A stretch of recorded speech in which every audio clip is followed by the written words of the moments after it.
Hello students, a very warm welcome to yet another exciting journey of learning English grammar. I hope you all are fit as a fiddle. It's been long that we haven't seen each other. But today, I'm excited about the lesson that we are going to learn. Before we learn the new lesson, let's begin our class with a warming up activity. Now, as a part of warming up activity, I want you all to sit down in a relaxed position and start the breathing exercise. Yes, sit down peacefully. Make sure your back is straight, it's not crouched. Now begin the breathing activity. At my count of 1, 2 and 3, we are going to do it 3 times. 1. You can close your eyes, relax and just breathe in and breathe out. Breathe in, breathe out. Breathe in, breathe out. Very good, my dear children. So students, now after the breathing exercise, let's start the clapping activity. So at my count of 1, 2, 3, 1, 2, 3, 1, 2, 3, you're going to do the clapping activity. Let's begin. 1, 2, 3, 1, 2, 3, 1, 2, 3. Repeat it one more time. 1, 2, 3, 1, 2, 3, 1, 2, 3. Very good. Now calm down. Now it's the time for the most special moment of the class, that is the pearl of wisdom. I have got a special thought for you today. It says nothing is impossible because the word itself says I am possible. Now how do you apply this into your life? So dear students, whenever in life you come across a situation where you seem that you cannot do that job or you cannot do that activity, or there is some work that you cannot do, you just say it is not possible for me, or you say it's impossible. So after that you should pause. You shouldn't lose heart by saying that it's impossible. You should always have a positive thought of saying that there must be some way out of that particular work, or maybe a problem even. So whenever you face a problem, face such an activity that you cannot do, just remind yourself and say it is possible, I am possible. And then maybe you will have the doors of solutions open for you. Students, now it's time for us to start with our lesson. What is the lesson that we are going to learn about? But before that, let's quickly recall what we learned in the previous lesson. Do you remember? We learned this is and that is. I'm sure you all remember. Look at this. What is this? Yes, this is a ball. Look at this. What is this? Yes, this is a sheep. Now, what is this? That is a ship. It's sailing far away from the shore. Yes? Yes. So we learned this is and that is. Today, we are going to learn something similar. We are going to learn, or we are going to talk about the words which are in group. For example, what are these? These are colors, right? So they are many in number. But when I talk about only one, then I say this is a red color, brush pen, right? So the difference is, in the first example, we saw that we are using only singular noun. For example, this is singular noun. It is only one, right? In the second example also we saw this is a singular noun. So that is why we use this and that. But today we are going to talk about plurals or many in number. So when we are talking about many in number, then we use these are and those are. What do we use? These are and those are. Students, I want you all to take out your English grammar book, that is page number 82. Now, look at the image and read these sentences. Observe the picture first. See what the children are doing. Yes, you see that there is a playground. There are so many children who are playing hockey. That is a tree. So here the boy is pointing out at that is a tree. This is a field. So this is a field. This is my friend standing next to me. So this boy is telling that this is my friend standing next to me. So the tree is far away. This tree is far away. The field and the friend are near. So the field and the friend is closer to him or near to him. Now what about the players? Are they near or far? Can you tell me, children? The players are near or far? Yes, you are right, my dear brilliant students. The players are far away from him. Is there one player or more? How many players are there? There are many players, right? The players are playing hockey. And what are they holding? Those are hockey sticks. Now see, observe here. Until now we used that and this, right? And now we are using those. So what are they doing? These players are having hockey sticks, or those are hockey sticks.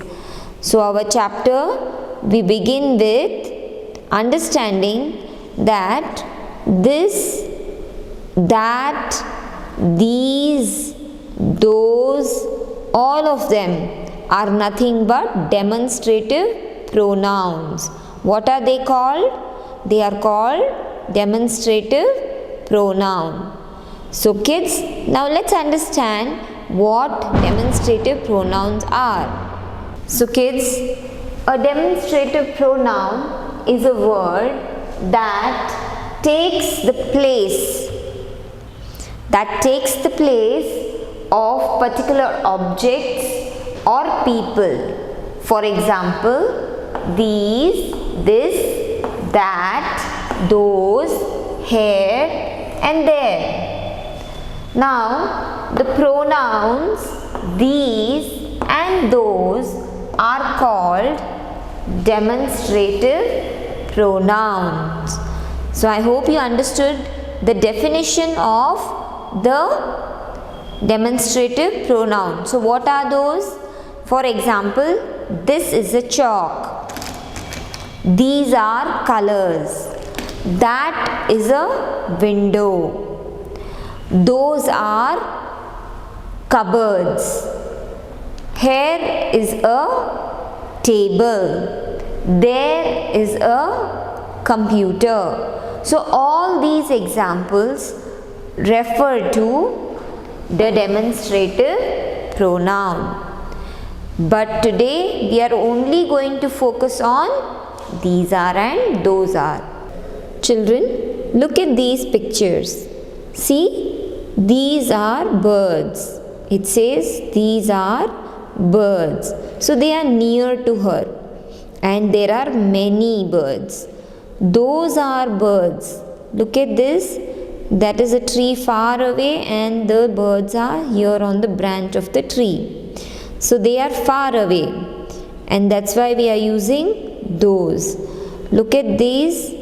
These are pencils. On the table she has pencils. So the sentence is, these are pencils.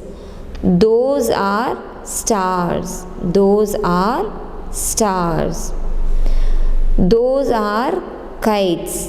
Those are kites.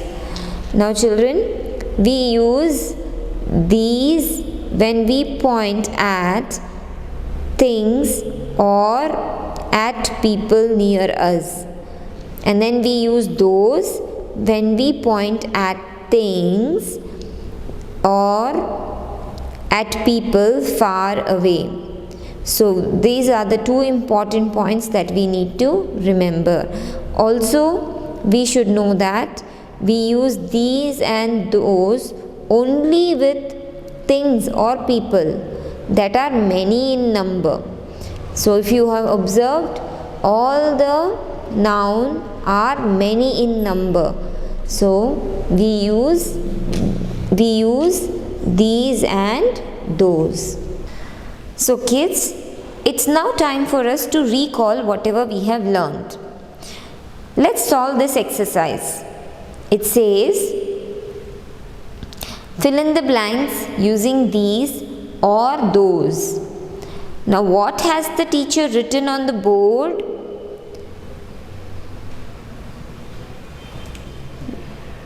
And you have to solve these three questions. What has the teacher written on the board? The teacher has written the lesson on the board. Now, what are these? Can you tell me what are these? These are hats. So what are you going to put here? You're going to put the word these, but this time in capital letter. So capital T H E S E. These are hats. Next, what are these? What are these? These are erasers. So here you will write again these. These are erasers. So kids, it's time to recall whatever we have learned. Here in the fill in the blanks, we have to use these or those. So let's begin with this. What has the teacher written on the board? Has she written anything on the board? No. So let's solve the next one. Dash are hats. Are these hats near or far? So they are far. So we are going to use those. So your answer should be the THOSE. Those are hats. Next, look at this picture. What are these? These are eraser. They are near or far? Yes, they are near. So here you will write these are erasers. These are erasers. Next, what are these? Look at the picture. Yeah, they are fans. They are far or near? Yes, very good. They are far. So you will write those are fans. What are those? Those are fans. Now I want you all to do the next exercise by yourself. Exercise 2. So students, now after the recap, it's time for us for the concluding activity.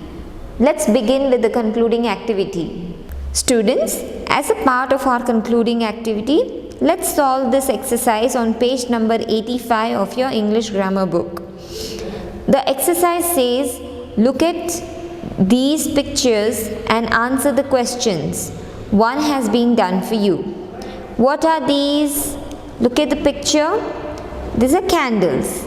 So you will write these are candles. Next question, what are those? What are those? Those are grapes. So you can write THOSE. Those are grapes. So you can finish the exercise like this. What is the next one? What are these? What are these? These are cookies jar. Next, what are those? Those are puppies. What are these? See there, what are these? These are lemons. So you are going to write these are lemons like this. These are lemons. So now kids, this was the concluding activity. Let's end our chapter with a mind map. So kids, today we learned demonstrative pronouns, that is these and those. We always use are as the auxiliary verb with these and those. Now when do we use these? We use it when we have to refer to object more in number or plurals and they are near to the speaker. When do we use those are? We use it when we refer to objects that are more in number but they are far away from the speaker. For example, these are birds, those are birds. So kids, I hope you enjoyed the chapter.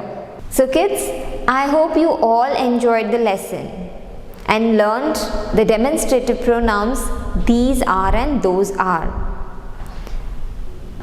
We shall meet again in the next class with a new chapter. Until then, you all take care and happy learning. Bye-bye.